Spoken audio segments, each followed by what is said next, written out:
afternoon, everyone. It's 1:30. I'll call the meeting of the Board of Public Utilities for the City of Santa Rosa to order. If we may have a roll call, please. Chairman Galvin. Here. Vice Chair Cowan. Board Member Arnone. Here. Board Member Badenford. Board Member Dowd. Here. Board Member Grable. And Board Member Watts. Here. Any statements of abstention by board members? Hearing none, we'll move to item 3, which is the approval of the minutes. I'm going to ask our Deputy City Attorney to discuss with us some change in our protocol for approving minutes. Thank you, Chair Galvin. We have been very diligent here at the Board of Public Utilities in making motions for approval of the minutes historically. And I have looked around at other boards and commissions, particularly the City Council, and also done some research about whether it's necessary for us to approve them by motion. And what I have found is that we could take a more streamlined approach, and what that would look like is simply having the chair bring those forward for consideration, asking whether there were any corrections or typographical errors, etc., minor modifications or clarifications, and those would be taken by our clerk of the board and noted and corrected, and then we could just accept them as submitted. If, however, there were substantive changes, then we would want to have a motion for amendment and acceptance with that change in the minutes. But this would alleviate the need for us to go through an abstention head count each time. Sometimes that puts us in delay of the ability to accept the minutes as they've been submitted. Great. Board Member Dowd? I want to ask Assistant City Attorney Dillon, does that mean we have to go back and change 25, 30 years of these minutes? No, you certainly don't. You were overly diligent, not underly diligent, if that makes sense. You'd be doing a lot of signatures. Okay, so with that clarification on our protocol, you have received the minutes for March 16th. Are there any changes noted? Mr. Chairman, consistent with the new policy, I have a minor thing that doesn't require an amendment, which item 12 of the minutes says that the next meeting, and this is the minutes of a March meeting, says that the next meeting will be in February. I think that it was meant to say the next meeting, which I believe was April 6th. So that's the only minor modification that I would suggest to the minutes. Any other changes or modifications? Hearing none, then the minutes with that one correction will be submitted. Thank you. We'll move now to our staff briefings. Item 4.1, the City Hall Sustainable Education Garden Project Update.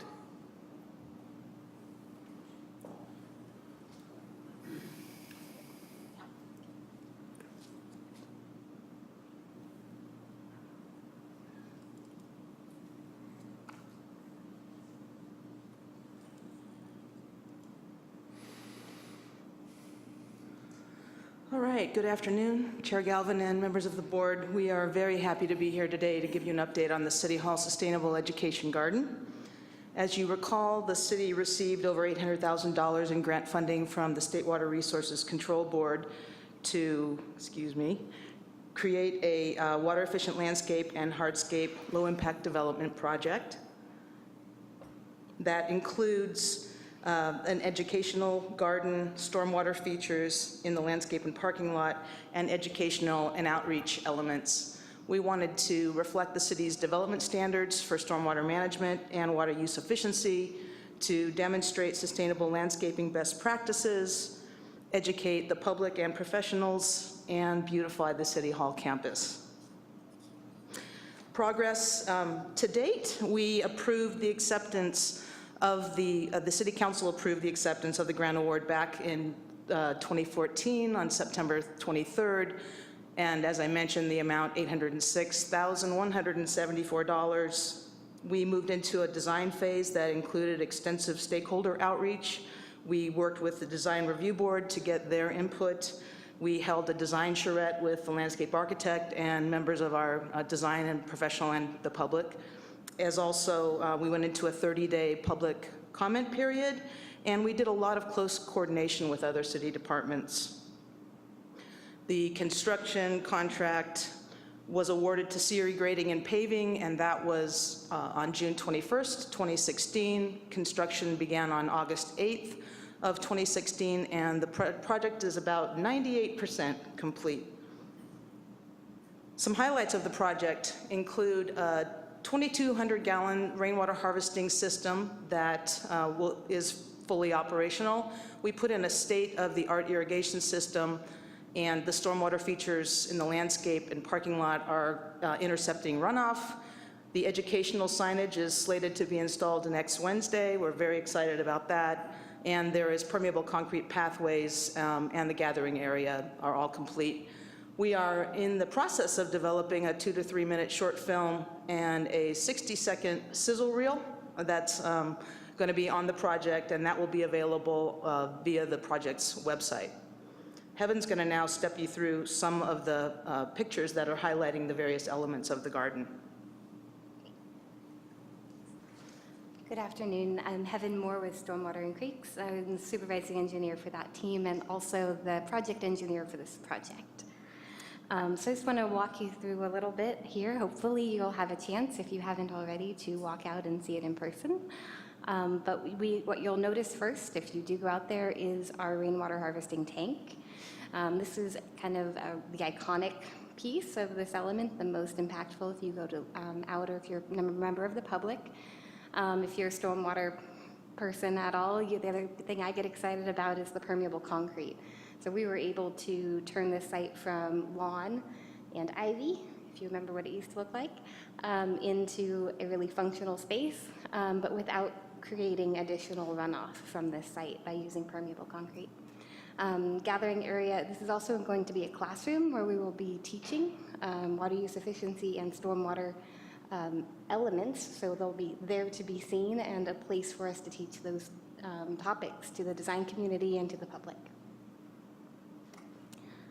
In another couple of views here, you can see we also incorporated the granite steps from, I believe, the original courthouse into our design here, and that's repeated also in Courthouse Square. So tying those two projects together and reusing some of our historical elements.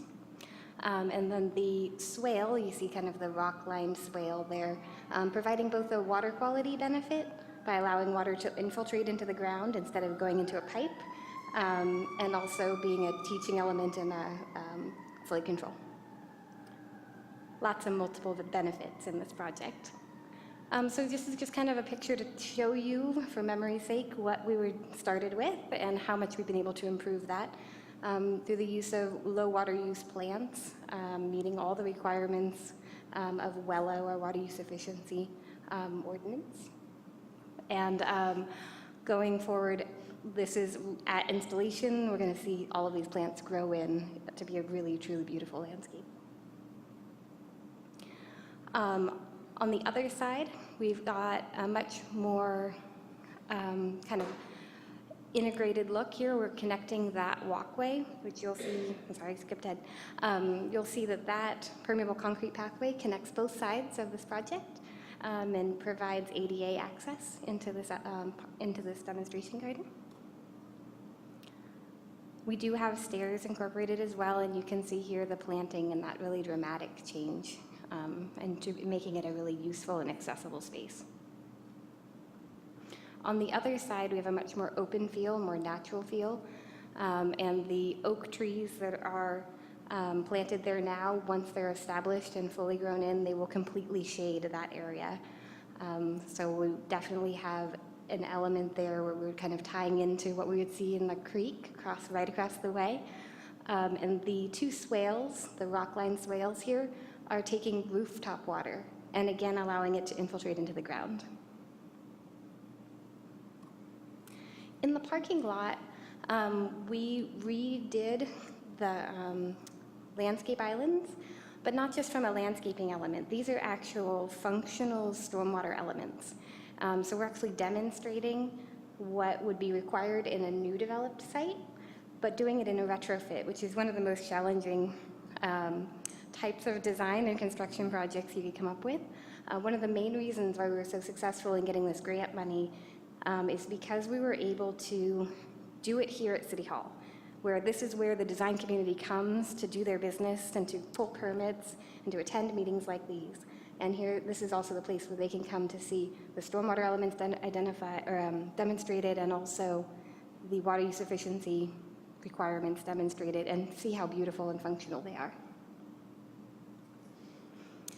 So as Deb mentioned, and as I've alluded to, a lot of this is about education for the community, for the design community and the public as well. So the signage component is really important. That's going to be installed shortly, as well as our holding classes at this location, the website, and all of the kind of demonstration elements that are here. And with that, we would like to... We are excited to invite you to the ribbon cutting, which is going to be June 20th, starting at 10 a.m. And with that, we would take any questions you might have. Board member questions? Well, I've had a chance to look at it. It's beautiful, and I'm looking forward to seeing the signage get put up, and we'll be at the ribbon cutting for sure. So We're happy to have you. Fabulous. Yeah, it's very nice. Good.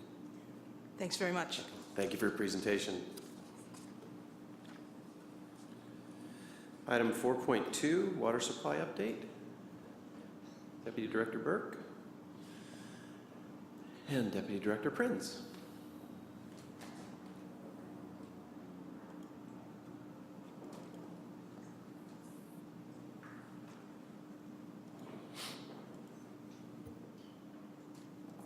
Okay. Good afternoon, Chairman Galvin and members of the board. So first, wanted to provide an update on Lake Mendocino. And you may notice that these graphs are a week out of date in order to meet the timelines that we have to get things done. And with the holiday, the Sonoma County Water Agency hadn't updated the information yet. So I apologize that these are from May 22nd, but I have updated data. So Mendocino is currently at 97,029 acre feet, which is 110.2% of the water supply target curve, and the 24-hour average release is 130 cubic feet per second. And you may notice that we are in that time of year now where the water supply pool has grown greatly, so it's now at 111,000 acre feet. And currently, the water agency is still comparing the amount of water to the water supply target curve. And so, again, super grateful for all the rains we've had this year. Lake Mendocino is in great shape. You can see compared to the green line, which was the water storage from last year, we have quite a bit more water in Lake Mendocino than we did even last year. And last year we were in really great shape as well. So good news in terms of Lake Mendocino. With regards to the Potter Valley project, Lake Pillsbury is currently at 67,893 acre feet, which is 90.5% of the current water supply pool. And the 24-hour average release is 393 cubic feet per second. And the diversion through the Potter Valley project is 131 cubic feet per second. So again, still diverting water and helping to add some supply to Lake Mendocino as well. In terms of Lake Sonoma, currently at 245,622 acre feet, which is just over the water supply pool, which is 245,000 acre feet. So we're at 100.3% of water supply capacity. The 24-hour average release is 125 cubic feet per second, and the Army Corps of Engineers is still operating this dam at this time. And they will do so until we drop below into the water supply pool, and then the Sonoma County Water Agency will take over. Again, same story with Lake Sonoma, really great shape to be this far out through the year and still have water in the flood pool is really great. So we're looking really good in both of the reservoirs. Wanted to let the board know, I think you may recall that all of the entities except for Sebastopol that are eligible to be groundwater sustainability agencies did approve the JPA. And so we are having the initial GSA board meeting for the Santa Rosa Plain this evening, starting at 5:30, and it'll be at our UFO or Utilities Field Operations Facility at 35 Stony Point Road in Santa Rosa. And one of the biggest actions that will take place at this initial meeting is the public hearing to declare that this GSA will be the GSA for the basin. I know that seems kind of odd, but that is what is required by statute. So that'll be considered tonight as part of a public hearing. And then, if approved, we'll be notifying the state that this is the new GSA for the basin. Switching over to water use efficiency, I just wanted to let the board know that we're continuing to follow the legislation and related to making water conservation a California way of life. As you may recall, this is the report that was the result of the governor's executive order from 2016 that basically asked 2 state agencies, actually 4 state agencies, to work together and really focus on long-term water use efficiency.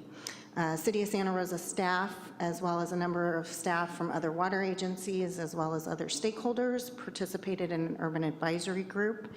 And we expressed a number of concerns along the way. We kept the board up to date on those concerns, and unfortunately, those concerns still were in the report, in the final version. So working together, a number of water agencies had worked on some language for legislation, and that turned into 2 bills which are being carried by Assemblymember Rubio, and that's Assembly Bill 968 and 1654. In terms of the governor's report, the governor's office actually worked with Assemblymember Friedman, and there are 3 bills to carry the water conservation report, and that's Assembly Bill 1667, 1668, and 1669. In general, those 3 bills still contain the concerns that all the water agencies had. So it's really a top-down approach that really gives a lot of authority to the State Water Board and allows them to unilaterally set water targets without taking into account local storage, local water supply conditions. And so water agencies in general are still supporting the AB 968 and 1654 Rubio bills.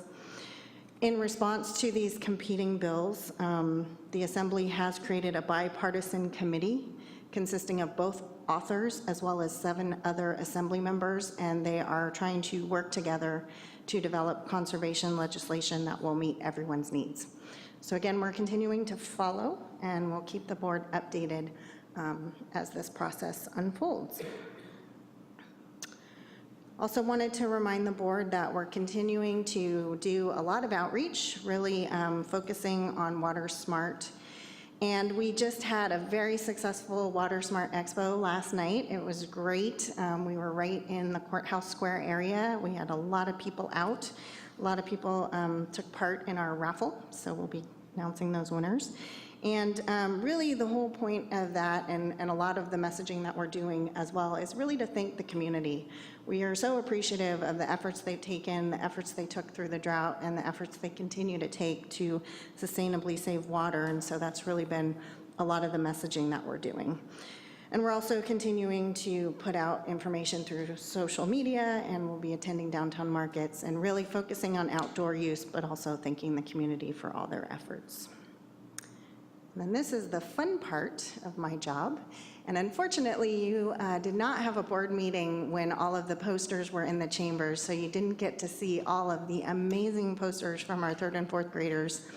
But I do have the winning posters here today. So as the board may recall, every year we do a poster contest for 3rd and 4th graders focusing on water use efficiency. This year was the 22nd year of the contest, and this year we did something a little bit different. Instead of actually having a specific theme, students were asked to create their own theme, really thinking about why it's important for them to use water wisely.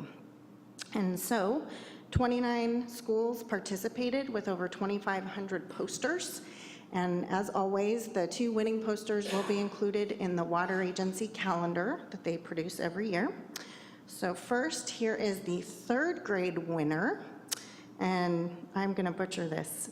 Takumi Rodriguez, I believe is his name, and he attends JX Wilson, and he's incorporated many ways of using water wisely into his picture. And the great thing is that both the third and fourth grade winners, which I'll show you the fourth grade poster in just a minute, were recognized at City Council last month. So they got to come up and get pictures with the council and get recognized for winning. And then in terms of fourth grade, the fourth grade winner is Ronan Wee, and Ronan attends Lincoln Elementary School. And really a fun, unique idea in that he incorporated water is the music of life and how to use water wisely, thinking about it from a music perspective. So again, such fun, totally enjoy. It's a great activity that we do every year and a great way for us to really get into the schools and have kids really understand the value of using water wisely and bringing that message home to their families. So that is my portion of the update, and I'll turn it over to Deputy Director Prinz, and he's going to give an update on recycled water. Thanks, Jennifer. Good afternoon, Chairman and members of the board. You've seen different versions of this chart repeatedly, so I'll skip going over some of the basic details and talk about some unique features. The red line, as I've mentioned before, is the current water year. I'm very happy to say that we made it to the end of the red line as of today and kept things within the limits. It's been a challenging year, as I think I've mentioned from other water supply updates. The sawtooth pattern on the red line here represents essentially discharge events, some of which lasted for a substantial amount of time. We did discharge a total of over 1.2 billion gallons. Which I think is interesting to keep in mind when you look at the axis on the left-hand side and look at where the 1.2 billion gallon volume is. It's a pretty significant amount of water relative to our actual storage capacity. Normally, the black line is the immediately prior water year. This chart shows actually the 14-15 water year, and I want to focus your attention over here. You have seen this before, I think probably all of you have, but that phenomenon right at the end was created by the Valley Fire. And in September 2015, Calpine went offline, and they were offline for a few weeks. And this particular year curve shows the dramatic effect of Calpine not operating at all. Ironically, they went offline just as the irrigation season came to a close, so most of our irrigation customers did not constitute a demand on the system, which resulted in a pretty dramatic effect. Had that occurred during the irrigation season, that trend still would have been apparent, although the slope on this side over here might not have been quite as steep. It's interesting to note that Calpine, fairly soon after the fire broke out and they went offline, they declared that they were under a force majeure status relative to the contract. That has existed for roughly 20 months, and technically as of today they are still operating under a force majeure condition. A letter has been drafted, which I have not yet seen, that is going to indicate that they no longer have the need to operate in a force majeure status. It may seem surprising to you that it's taking this long. There's a lot of infrastructure damage as a result of the Valley Fire. Some cooling towers were virtually unrecognizable after the Valley Fire. I mean, they were completely destroyed all the way down to just burned timbers on the ground. But less intuitive is the impact to the communications infrastructure that is actually quite critical to their operation, and that has taken the greatest amount of time to bring back to a full operational status. I believe they're essentially there, and as I said, they've drafted a letter, which I have not yet seen, indicating that their force majeure status is no longer in effect. Those are the features I wanted to point out about water storage. As of now, we have actually crested. Right now, our storage peak is about 100 million gallons greater than last year. Again, last year is not shown on this chart. I think last year we peaked sometime earlier. I believe it was towards the beginning of May, and had roughly, I think maybe even a slightly higher curve. I neglected to mention one significant thing that is not shown in this chart, though. I may have mentioned in the past the concept of over-delivery to geysers during the calendar year. The geysers contract is based on an annual delivery of recycled water, an annual volume. We have a contract target that we have to meet by the end of the year. The flow rates to Calpine fluctuate throughout the year. Right now we're at what's referred to as a 2-pump operation. That's 2 out of 5 pumps operating in parallel at each of the pump stations. But through coordination with Calpine, we can over-deliver. We can deliver for a longer period of time at a higher flow rate, or just a higher flow rate than is specifically targeted throughout the year. And so far this year, we have delivered, I think, on the order of 340 million gallons, in excess of what the normal contractual delivery would be at this time of the year. And that brings 2 very significant benefits to the overall water supply picture. One is it allows us to get contractual credit for water in terms of meeting our annual volumetric target, which therefore allows us to have a higher allotment for our agricultural customers. The other benefit is, and they're all kind of wrapped up in one sort of beneficial picture. Had we not over-delivered water, the storage curve would have been increasingly, as it goes from left to right, up to 340 million gallons higher on the scale, which could have triggered, essentially, we would have controlled the curve, but it would have triggered more discharge. So we were able to avoid even greater volume of discharge and get contractual credit for that water, which saves water ultimately in the system. It keeps water in the system, which allows us to have a higher allotment for our agricultural customers. This year, I think that allotment is 17 inches per acre for pasture. And I believe last year it peaked out at, I think we started out at 15 and were able to raise it to 16, but right out of the gate this year we're able to state that we believe it will be a 17-inch per acre year. So it's been kind of a wild ride this past winter. As I think you have heard in prior water supply updates, I'm quite proud of the crew that managed the operation during this period of time. It was a pretty unprecedented year, especially following on the heels of the drought conditions. And to manage the curve and coordinate with Calpine in such a way as to have the peak as high as it is, yet minimize discharge, I think has been quite an accomplishment, and I'm grateful for the dedication of the crew that did ultimately achieve that. Having said all that, I'm happy to answer questions about this curve if there are any, and I'm sure Jennifer Burke would be happy to answer questions as well. Thank you. Any board member questions for either of the deputy directors? Great. Thank you for the reports. We have I just did, if I could. Sure. Thank you, Chair Galvin. I just wanted to reinforce Mike's comment that this was, of course, appreciating it now in hindsight even more than I did when I first came, but quite a year for Mike and his crews managing all those flows, the discharges, and all the various activities. Quite a complex system, and I think he's hoping for a normal year this coming winter, but really great work. Thank you. Well, Director Dowd. I just wanted to say to Director Orenstein, there is no such thing as a normal year in this area. We dream of it, but it never happens. I'm starting to find that, yes.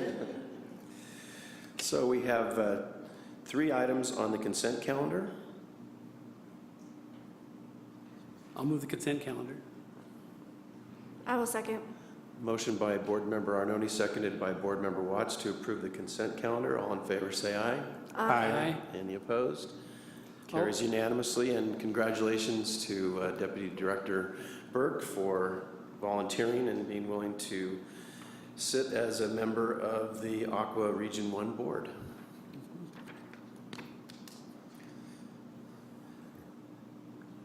Item 6.1 is a report item regarding recommendation that the City Council adopt the revised water, recycled water, and sewer standards and specs. Good afternoon.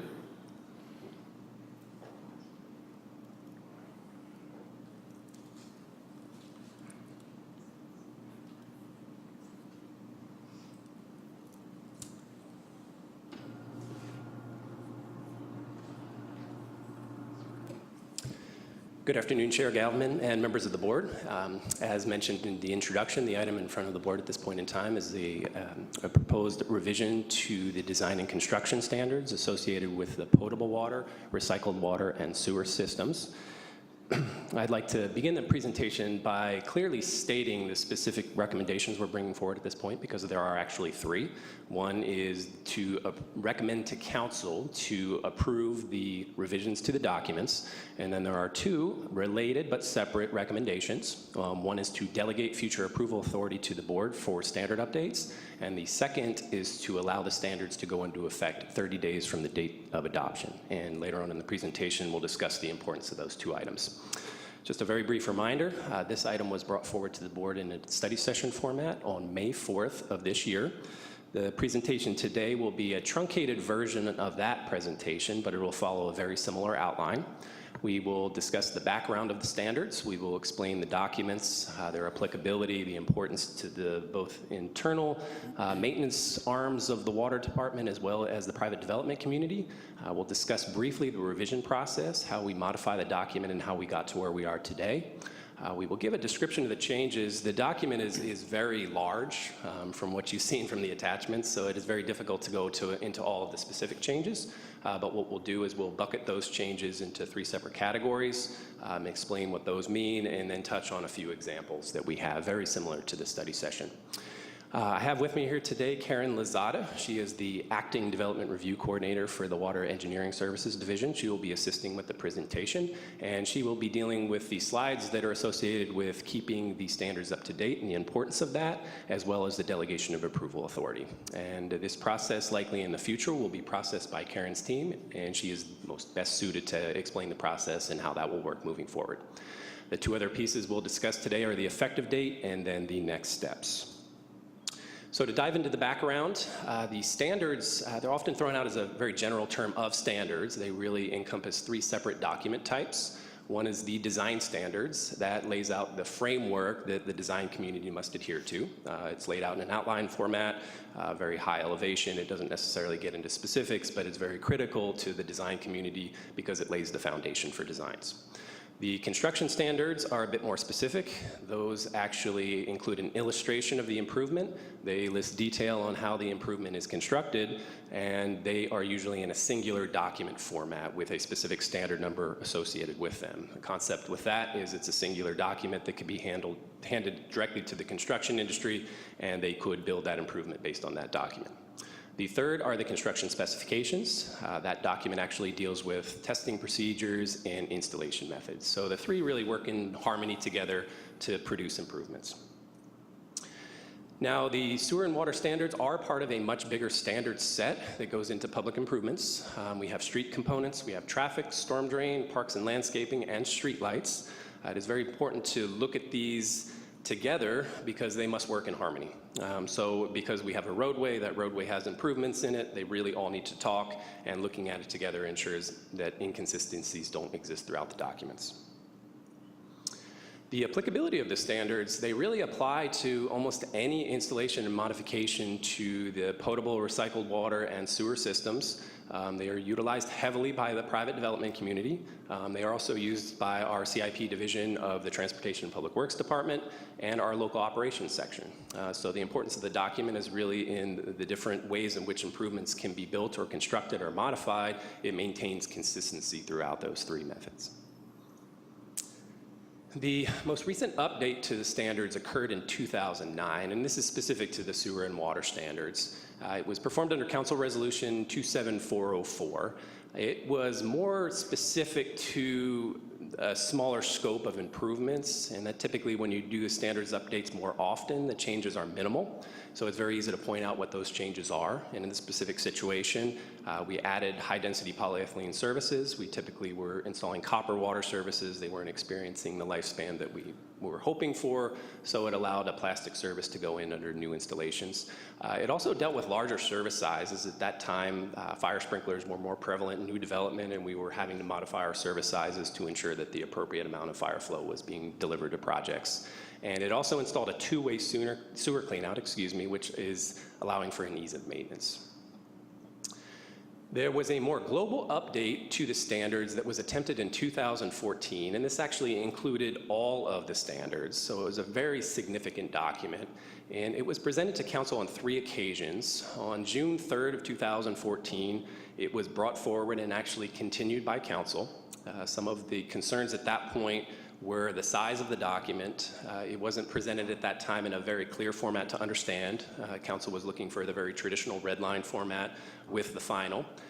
And on June 10th, it was actually continued by staff because the document is so large. It took a significant amount of time to prepare it in that format that Council was requesting. And then it moved forward and was presented on July 8th of 2014. And at that point, Council actually scrutinized it a bit because its lack of review by lower boards and commissions. So they were very concerned about inconsistencies with design principles and policies, and by having the standards reviewed by lower boards, they specifically pointed out Planning Commission and Design Review Board in that meeting, but the board is the same for the sewer and water. It allows them to have that higher level of confidence in making that decision moving forward. So the current revision process we have today, it does involve multiple input from various sections of the city because the documents touch different departments. It's really a committee approach to this whole thing to ensure that the inconsistencies aren't created.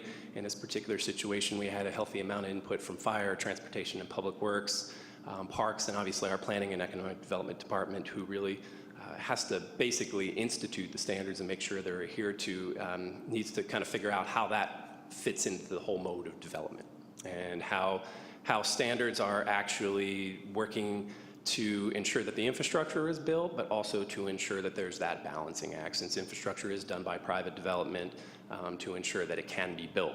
So factoring in costs and things of that nature. There is also a healthy amount of public outreach that is done as part of this process. The city has historically relied on 2 agencies, I'd say those are more committees. There's the American Council of Engineering Companies, commonly referred to as ACEC. There's the local branch that we deal with. And then there's Engineering Contractors Association, which is ECA. Both of those organizations are given the documents. They are able to review and comment on those documents, and we do our best to actually wrap those into the revision process. If there is something we cannot address, then there's an active level of discussion as to why we cannot do it. In this particular process, they actually saw it twice. What we did back in 2014, we made slight modifications to that in this current proposal. So they saw it in 2014. Most of those comments were addressed. They saw it more recently, and comments were not brought forward. So what we are going to do moving forward, and this is to address some comments that were made by Board Member Dowd in the study session, is to how do we really encapsulate that approval process. So I've reached out to both agencies. I've requested that they provide a written support of that document. Unfortunately, because both of those agencies are so entwined with development, they are very busy, they were not able to meet the timelines. We will require that they provide that prior to taking this forward to council. So we'll have a written support mimicking what we're stating now. And then the other piece with this revision process is obviously coordinating with the streets update. That is going to include all the other pieces. So this really is phase 1 of a 3-phase approach. We're moving sewer and water first. We are moving storm drain second, and then street and traffic standards are going to follow that. So now we get into the changes. So these are 3 categories that we were able to create to better encapsulate the specific changes. For the most part, we anticipate that about 70% are simply clarification. So it's not really changing the intent of the standard, it's just making it easier to understand. So this is verbiage or detail to really better explain the intent. The second category is correction, and we assume that that's about 20%, and this identifies correct information. A good example of that category is changing utilities to Santa Rosa Water. There's a lot of those references that still exist in the documents, so it's just cleanup to describe correct names. And the third category is improvement, so that's actually making something better. That category is important because making it better usually is addressing a maintenance concern. Sometimes making it better also has a higher cost.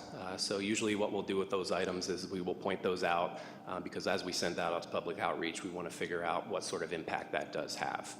So ECA is made up of basically the contractors that install this, as well as supply houses such as Pace Plumbing Supply. So we look for that feedback to come back. So now, this is very similar to what we provided in the study session. I'm going to step through a few just brief examples of the changes. So this is an example of a water construction standard, and we can see in here we actually have two categories that are being covered. We have improvement and clarification. So the improvement we see at the top highlighted by the purple square, what that is doing is actually installing a T-fitting on that fire line, and these are actually the large fire lines you see scattered all throughout town. And this allows us to flush the line better. So it's better from a testing standpoint, it's better from a flushing standpoint, so that is actually an improvement on the system. The second category is clarification, that is highlighted twice. We can see on the left, it says 12-inch minimum and 18-inch max. It's simply avoiding putting these things 3 feet in the air. So we enforced that before, but it wasn't listed in the document, so we included it. And the other is just changing sizes, removing sizes, because those can change through the process. Second example is a piece of the design standards for sewer, and this one we have correction and clarification. So we can see in there that Water Resources Control Board is just a correct name. And the second one is actually giving a little more clarification on the amount of separation we need to provide and the utilities we need to provide it from. So instead of being general, it points out the specific utilities, such as the dry utilities. Now, this is actually a new standard that's being added, and this does fall kind of in that clarification category. We do actually allow restrained fittings currently, but this provides a standard for how those can be built. So instead of having a individual one-off conversation, we're able to, with all the contractors, we're able to provide this document. The standard specifications, once again, that is the document that actually lays out the construction methodologies. You will see significant changes in that document that was mainly done to really kind of align CIP processes with current development. So that actually gets into methodologies. Most of those were being added to CIP projects anyway, so it just ensures that it's aligned on the private development side. This really just creates a higher level of predictability because we typically have same contractors installing infrastructure under capital improvement projects that we do under private development. And then it also avoids lengthy specifications for capital projects. The recycled water actually is experiencing minimal changes. Most of those standards actually reference the potable, so any changes made on that side will be mimicked on the recycled water side.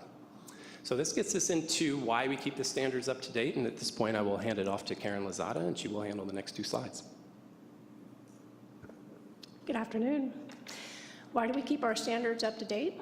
Well, by keeping our design and construction standards up to date, it helps maintain, a consistency of the installations and modifications made by not only our local crew, but the capital improvement projects and private development. Keeping them up to date also provides a predictability to the design and construction professionals in our community as they generate design and construction plans and their cost estimates for the projects they submit to us. Occasionally, our staff will review a plan and plan check, and they won't meet our requirements for a standard, and we might have to provide a detail for them that we place on the plan. Sometimes these are something that differs that we need to update our standards with later. Oftentimes they're state regulation changes or maybe a policy change that we haven't quite yet incorporated into our standards. By keeping our standards up to date, we avoid ad hoc and one-off installations, and it helps keep consistent what they're building out in the field. Reviewing our design and construction standards annually gives our subcommittee the opportunity to do an overview at least once a year to see if we have any modifications, clarifications, or updates that need to be made to satisfy our changing state and federal regulations.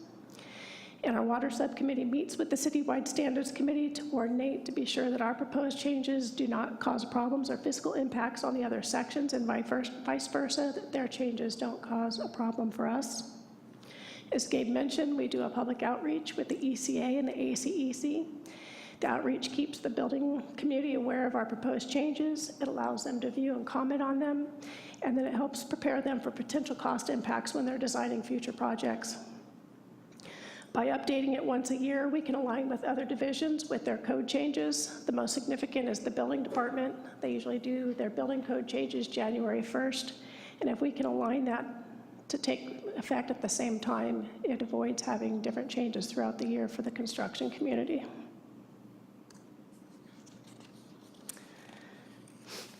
We recommend that the approval for the authority of the water and sewer design and construction standards be delegated to the Board of Public Utilities. Under Section 25 of the City Charter, the Council can grant the authority to the BPU and over the management and operation of the city's water and sewer systems. This would help streamline the future updates, not only requiring us to go before both the BPU and the Council. It would make it, cut it in half by 60 to 90 days. Thank you very much. And for the future process, I will give it over to Gabe.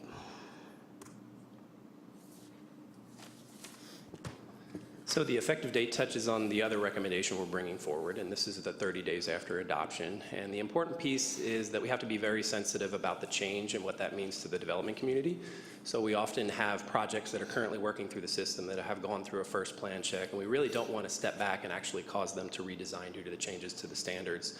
So the 30 days allows those to move forward because the proposal was 30 days, but only apply to new projects submitted after that effective date.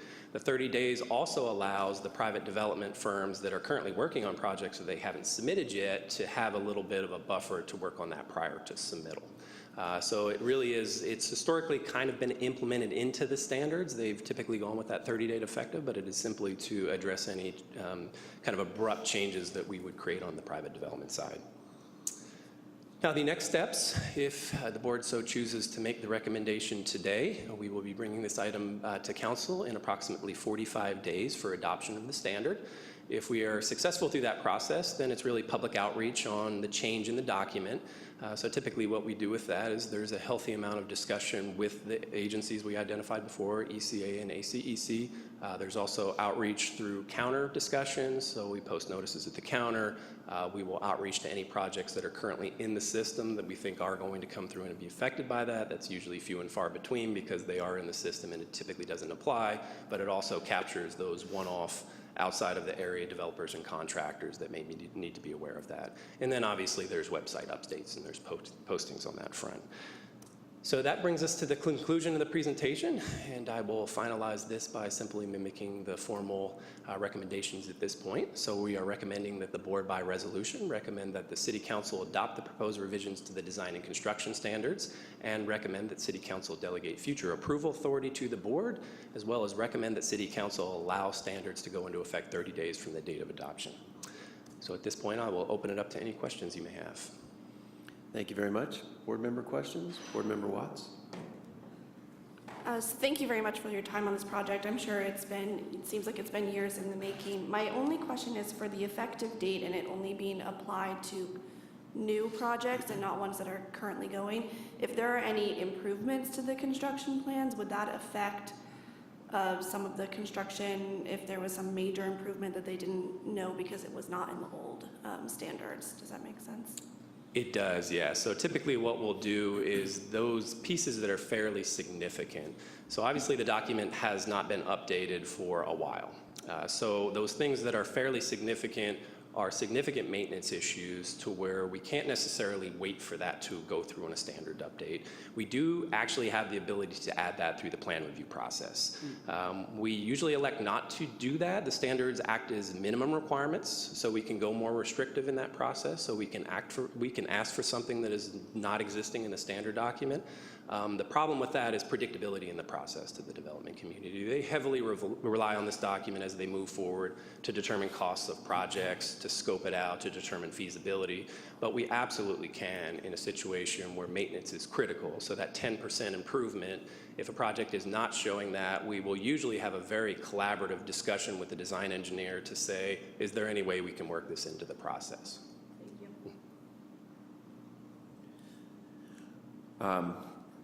Very pleased to see the report and to see this finally come before us and move towards the council. And I'm much appreciative of the fact that you're reaching out to the community, and particularly ECA and ACEC, because I'm sure their input's invaluable to what the ultimate product is that's going to be put out and that they're going to have to live with. So kudos to you for doing that, and we look forward to this getting the approval of the council, and we'll move forward. So if there are no other questions, I'll entertain a motion. I'll make a motion, a resolution of the Board of the Public Utilities recommending that the Council of the City of Santa Rosa adopt the revised and updated water, recycled water, and sewer standards and specifications, and delegate approval authority for future updates to the Board of Public Utilities and waive the reading of the text. I second that. Motion by Board Member Arnone, seconded by Board Member Dowd. All in favor, say aye. Aye. Any opposed? Very good. Passes unanimously. Thank you to both of you for your presentation. Item 6.2 is a report item on the agreement for the design, installation, operation, and ownership of the microgrid demonstration system at the treatment plant.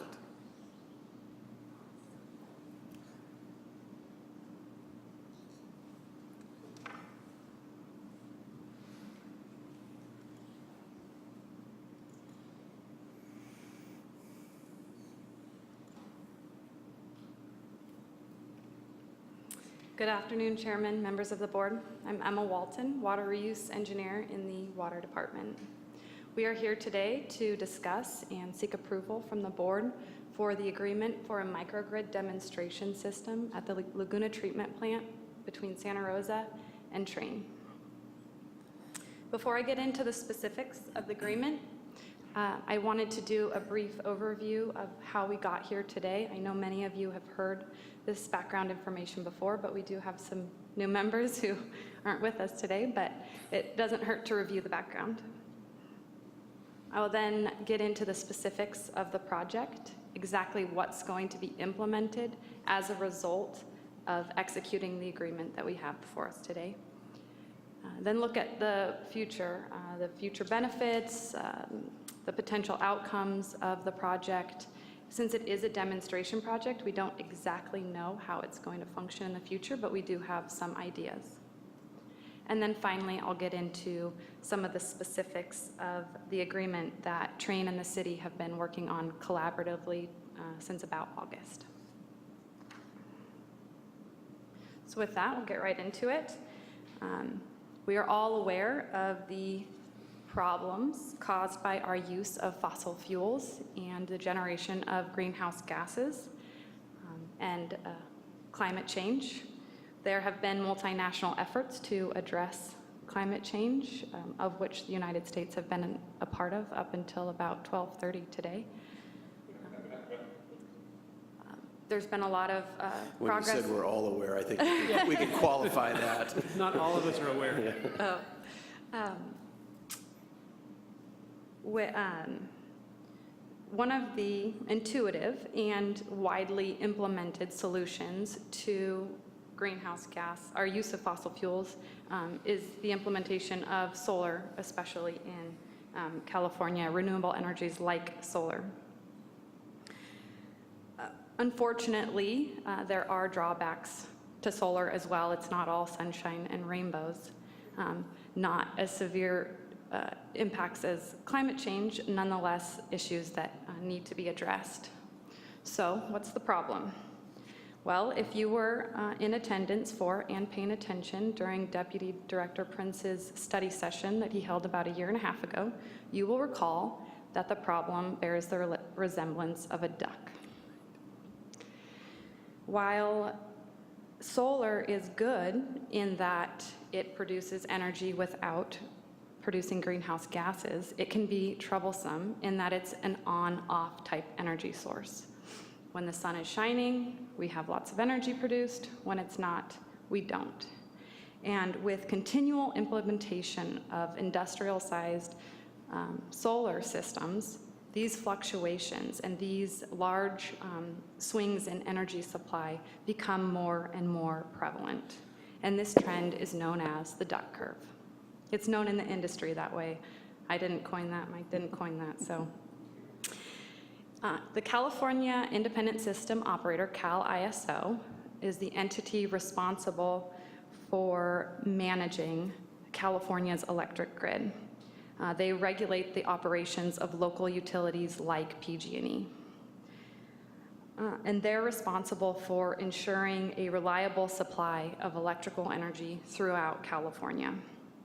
In 2013, they recognized that with the increasing prevalence and implementation of solar, these large fluctuations in energy supply were going to be more and more severe as more and more solar was going to be implemented. The risk is kind of twofold.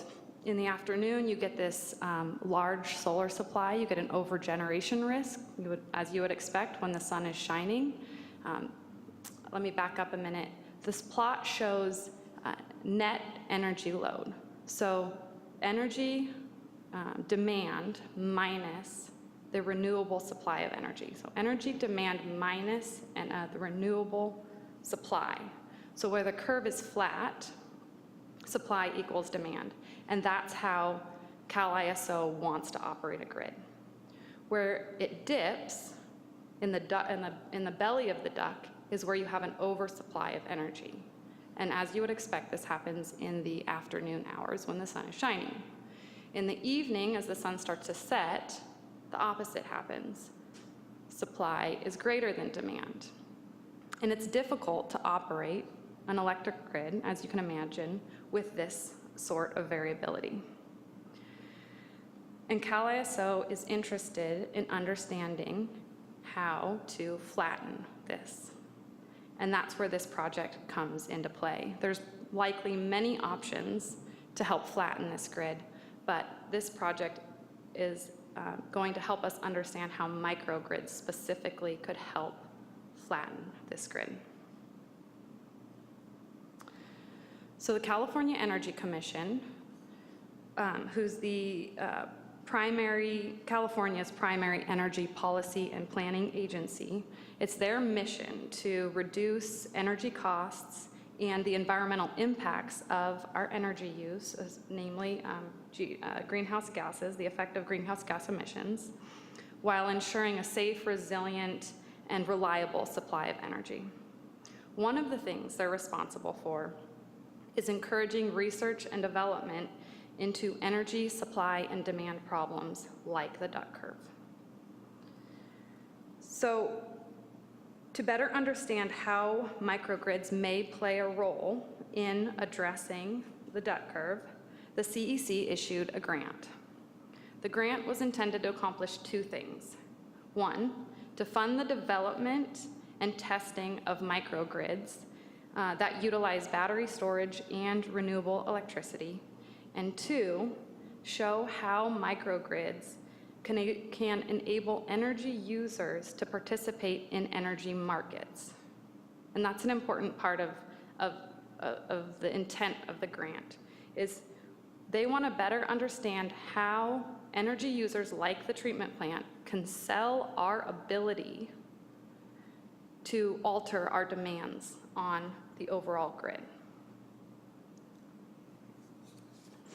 So Train, who is actually with us today, Michael Day is in the audience today. He was a big part in writing the grant for this project. They're in the building performance industry, and they closely monitor grant opportunities like this one, and they decided to pursue the grant. They identified the Laguna Treatment Plant as an ideal candidate for a demonstration site, and they approached the city, and through coordination with city staff and the city council, eventually received a letter from the mayor authorizing them to list the treatment plant in their application as the demonstration site. And in 2015, Train was awarded the grant, a grant for nearly $5 million. So what exactly is a microgrid? If you take a look at California's overall grid or centralized grid or macro grid, if you will, you can see all the distribution lines of energy, and these are all operated by local utilities like PG&E. That's the macro grid, if you will. If you zoom in on a small portion of that, you will find the Laguna Treatment Plant. The Laguna Treatment Plant is a microgrid. We are connected to the centralized grid. We have energy demands, and we have the ability to meet those energy demands on site. That's a microgrid. So we have a substation in the northeast corner. That's our connection to the centralized grid. We have large energy demands associated with influent pumping, aeration, filtration, disinfection, and we also have facilities on site dedicated to producing energy, our combined heat and power engines. There's 4 of them. We have emergency diesel generators dedicated to producing energy, and we have a few solar installations.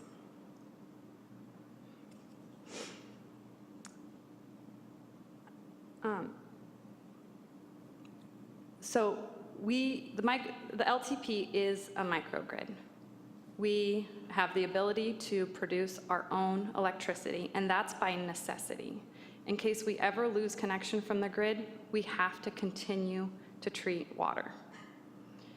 We don't operate as a microgrid all the time because we have an air permit that restricts our use of our engines. So we can't meet all of our energy needs unless it's an emergency situation like a power outage, in which case we do. But with some minor modifications to our process, to the plant, we could operate as a microgrid in the way the grant intended. And that brings us to the project. Exactly what is it? First, 2 SCR units, selective catalytic reduction units, will be installed on 2 of the 4 engines. These SCR units are post-combustion exhaust treatment units, similar to what you see on some vehicles. They clean the emissions and would help us lift some of the regulations that we currently have on the use of our engines so we could more readily operate as a microgrid. Secondly, there will be a large 2 megawatt hour battery. This is a very large battery. To put it in context, we would be able to operate the plant for about a half an hour on this battery alone. That's a normal household operating for about 2 months. So it's a large battery. There will be a small solar installation that will be implemented as parking canopy above the administration building parking lot to charge the battery. And there will be a microgrid controller. This is kind of the logic behind how the microgrid will operate. It will communicate with the macro grid and our plant operations and adjust our plant operations to kind of meet the needs of the centralized grid. So I'll kind of explain that a little more. How does this help the macro grid?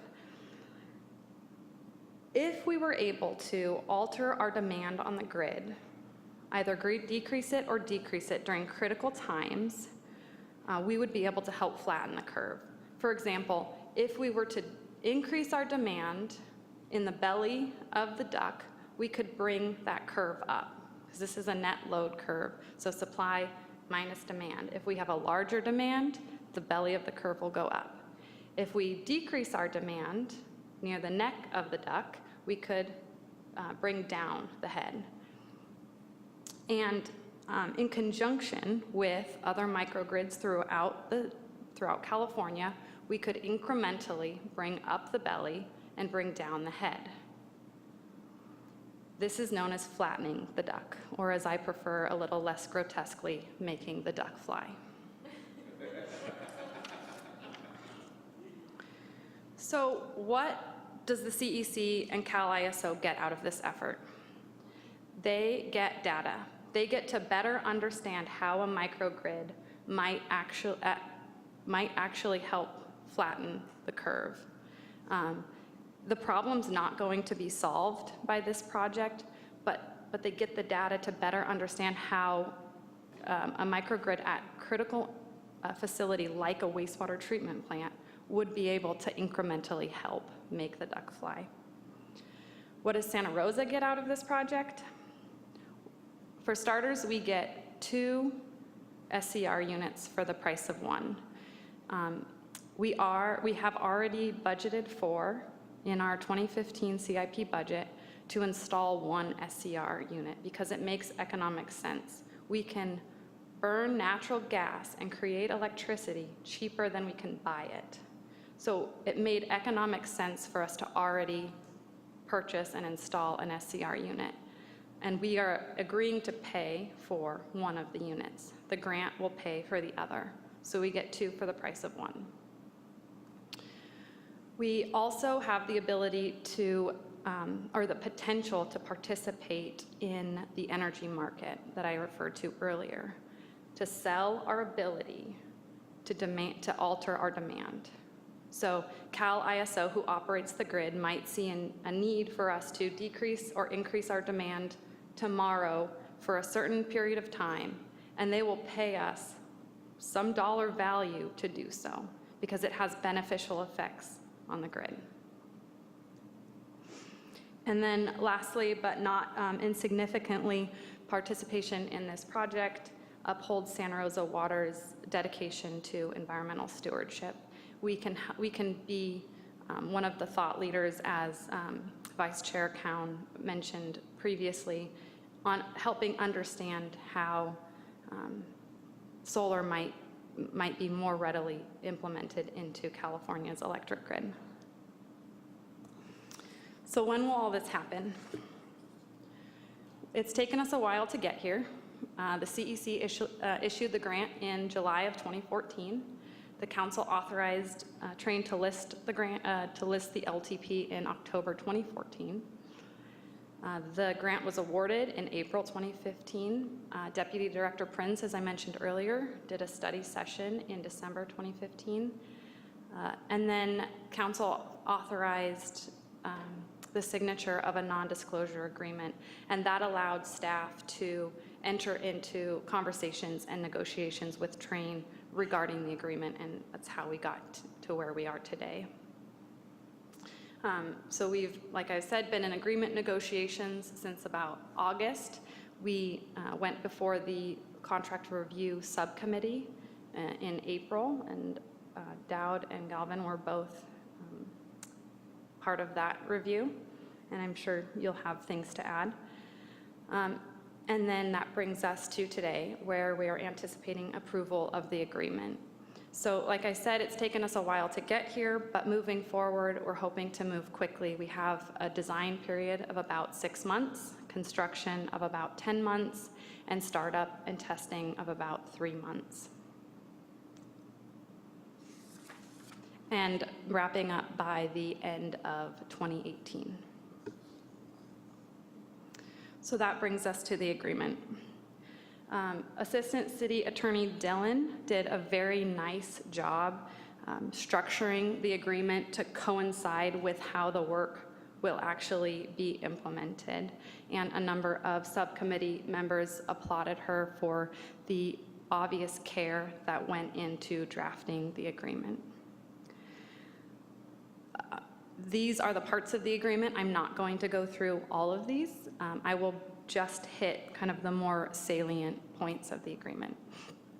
So starting with the recitals, section C, this is the big caveat. First and foremost, the treatment plant needs to operate as a treatment plant. We have requirements, we have permits to meet, and We cannot operate as a microgrid if at any time it inhibits our ability to treat water. Secondly, the grant does end March 2018, and Train is in the process of requesting an extension from the California Energy Commission. They are anticipating they will get that extension, but this agreement is contingent upon them getting that extension. The design of the microgrid will be completed by Train.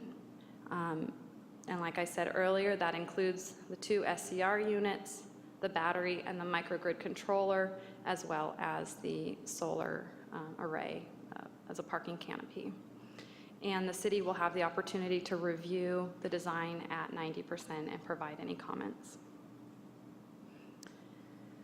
Train will be responsible for providing the city with all agreements required to be executed in association with this project. We've identified 2. There are likely more. One is an interconnection agreement with PG&E. These are operational agreements that are standard. We currently hold an interconnection agreement with PG&E now. There will be alterations needed. The other one we've identified is the demand response agreement with CalISO if we want to participate in that energy market. The FRACMU, it's flexible resource adequacy criteria must offer obligation. If anybody's interested, that's what it stands for. We are requesting that signature authority be granted to the Director of Water to execute these operational agreements, and that's part of the resolution we have before us today.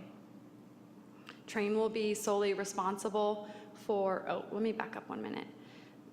Any agreement executed in association with this agreement would be subject to city attorney review, and the board would be notified of any executed agreements. Construction and completion, Train will be responsible for construction of the project and will be required to coordinate with city staff. They are going to be constructing on an operational wastewater treatment plant, so obviously coordination is needed. They will not start work until the city has approved all of the design, and the city maintains the right to immediately cease operation of the microgrid at its sole and absolute discretion. So the proverbial red button, we can shut down operations if it's impacting our operations to treat water. And Train will be responsible for providing training to city staff to maintain this system into the future. I will briefly mention again, the city has agreed to $750,000 in matching funds to pay for one of the SCR units. Indemnification is limited to Train's negligence, and the city is responsible for its own negligence. If there is an event or an obligation to indemnify, the cost of defense would be apportioned accordingly. And if you have questions regarding the legal nature, Assistant City Attorney Dillon would be happy to help. And limitation of liability is set at $5 million.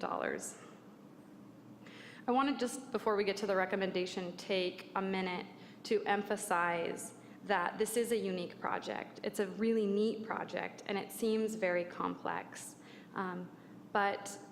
And that's partly because of the grant funding and partly because we've had to go through all these negotiations to make sure that the city's interests were covered. But in actuality, this is a really beneficial project for the city of Santa Rosa with very low risk. We are contributing $750,000 in matching funds, but the potential revenue associated with the SCR units alone, not even considering whether or not we can participate in the FRACMU or the energy market, those 2 units on our engines would allow us to save about $500,000 a year in energy costs, taking into account operation and maintenance costs. So it's very low risk for the city. It's a really neat project, and it would be really beneficial for the CEC to collect this data and understand better how microgrids might operate. So with that, I will bring us to the recommendation and open it up for any questions. Thank you. Board member questions or comments? Board member Dowd? Chairman Galvin, I'll let you make the comments regarding the contract review subcommittee on this matter, but I also wanted to talk a little bit about this. Besides the fact that I am on this BPU and have been for many years, I'm also been involved with Sonoma Clean Power since the feasibility study and through its operations since formation. As a consequence, I'm very familiar with the duck curve. And I am absolutely totally supportive of this. It's the kind of things that agencies need to be doing, is to find ways to balance the grid. There's a term called resource adequacy that'll just choke you in the fact that we have to pay to have 15% additional capacity in our power generation across this state in order to park it there in case we might ever need it. We're all paying for that. So these kinds of things that are being presented here today by Ms. Walton are just exactly the things that agencies like ours has to get involved in. Fortunately, we also are blessed in this area by having geothermal energy, which Sonoma Clean Power buys a great deal of, and it's a 24/7 type of energy, much different than solar. We also just signed an agreement with New Era Energy, which is building a large wind turbine field down in the Altamont Pass. We just had a groundbreaking there a little over a week ago. That's going to provide 46 megawatts for Sonoma County. But my whole point in this is I really do respect what staff has been doing in this regard, and I absolutely totally support us doing what we can for all of us. Thank you. Thank you. Great. So as was reported, this matter did come before the Contract Review Subcommittee on April the 24th. All three members of the subcommittee were present. Was given a very thorough presentation, and we unanimously approved of the project and the recommendation to the full board, and would fully support the resolution that's before us. Are there any other board member comments or questions? I have. And this is just my unfamiliarity with the terminology, I think. So I have two questions. One, you started the presentation by saying we are a microgrid already, and then there was a discussion about being able to hit the kill switch and stop being a microgrid if we need to under the terms of the contract. So does that mean that we would stop trying to flatten the curve when we hit the red button, but we're always a microgrid? Is that correct? Yeah, so there's kind of two types of microgrids. There's one microgrid that can just kind of isolate itself from the system altogether, supply all its own energy needs, and that's beneficial for the energy user. There's what's referred to as an advanced microgrid that fluctuates its energy demand to coincide with the needs of the overall grid, and that's a different kind of operation of a microgrid. So, and how you said it is correct. Your understanding is correct. Okay. But yes, we would stop our operation to coincide with the needs of the overall grid and just worry about ourselves. Okay, thank you. And then that causes me to have a follow-on question, which is when we are acting as an advanced microgrid, participating in the larger grid, and let's say we're in the belly of the duck, does that mean then that we would stop using as much of our own self-generated power and start using more macrogrid power? And if so, are we losing some of the economic benefit of generating our own power? Yeah, so there might be an instance where it might be beneficial to use more power from the grid. Like you said, we don't know what's going to be more cost beneficial, whether this FRAC-MU energy market would make up the difference in our cost savings of using our own engines to produce our own energy. And that's something that will be further discussed and investigated during the project to get a better understanding of where the cost benefit really is. Is it just that we can run our engines all the time and create our own electricity for cheaper, or does this frac moo market make up a difference and it's even more beneficial than using our own electricity? And if I could, those will be voluntary actions. So we won't be forced to do something that's not in our interest. We'll be able to understand the economics and be able to respond in accordance with our interests and opportunities as they arise. And if I can add, I think it's important to remember that this is a demonstration project, and in order to protect the city's ability to first and foremost be operating the Laguna treatment plant with purpose it was intended to, we wanted to build that in. I think if there are instances when we need to pull the plug on whatever we were anticipating trying to accomplish with the advanced microgrid system, that in and of itself will be a lesson learned for us. And then we'll take that data and we'll try to refine that ability. So this is going to be a process, and as well as a process of looking at what's in the future for the city potentially with frac moo contracts and what those look like, doing cost benefit analysis, et cetera. So this is just a really, even though it's been a long process to get here, this is really a first step.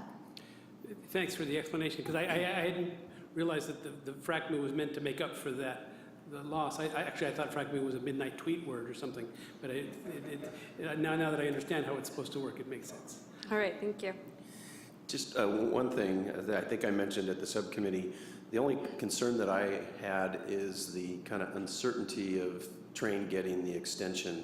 I'm wondering if you have any update for us since our meeting back in April in terms of where Train is at with the extension process, or your comfort level that they're actually going to get it. My understanding is that they are in the process of beginning conversations with the California Energy Commission. I don't know if Michael has a better understanding or can provide specifics about where they are with that. Sure, I could. Thank you.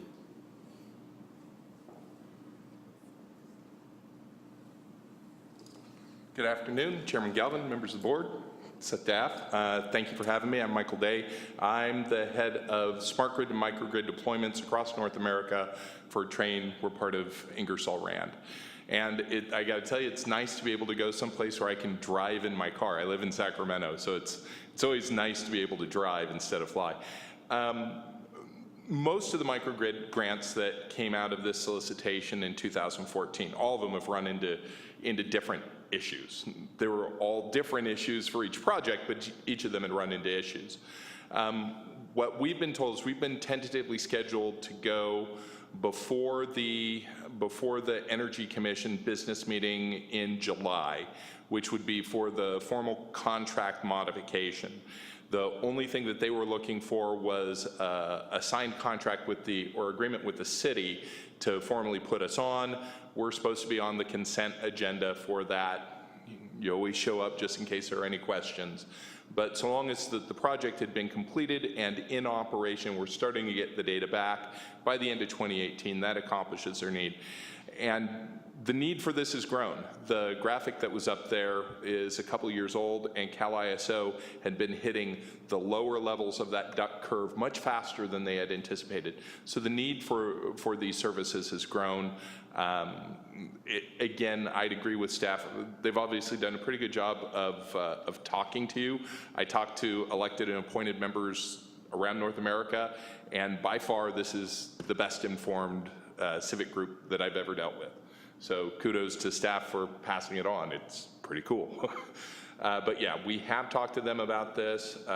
They're in agreement with it. Nothing's formal until it goes to the business meeting. But this was the last thing that they were waiting for the extension.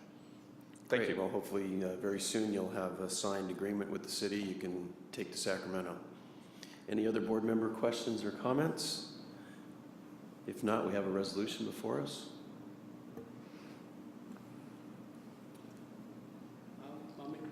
I'll make the motion.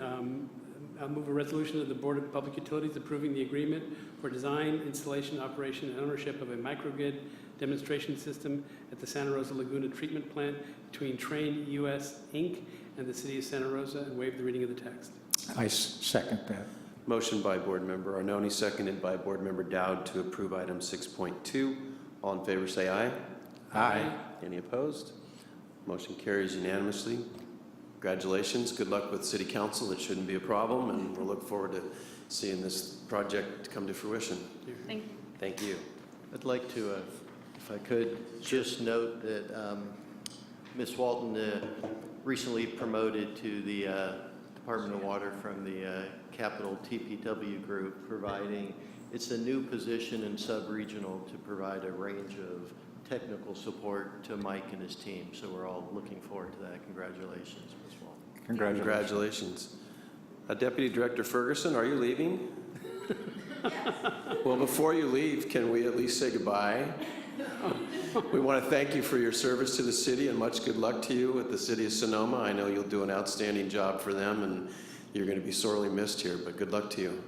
Thank you. I continue to live in Santa Rosa, and I'm glad my sewer and water systems are in such good hands. Thank you for your service. Thank you.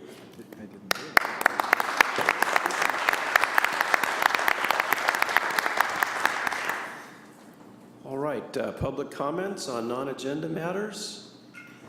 Seeing no one rise. We have no referrals. We have one written communication with regards to our CIP award report. If there's any questions or comments on that. Hearing none. Subcommittee reports. You've already heard about the contract review subcommittee meeting on the train agreement. The expanded water supply committee met yesterday and went over issues regarding the groundwater sustainability agency update. Their meeting is starting at 5:30 this afternoon at the utilities field office. That'll be their first public meeting for the sustainability agency. And special thanks go to Deputy Director Burke for all of her hard work, and Assistant City Attorney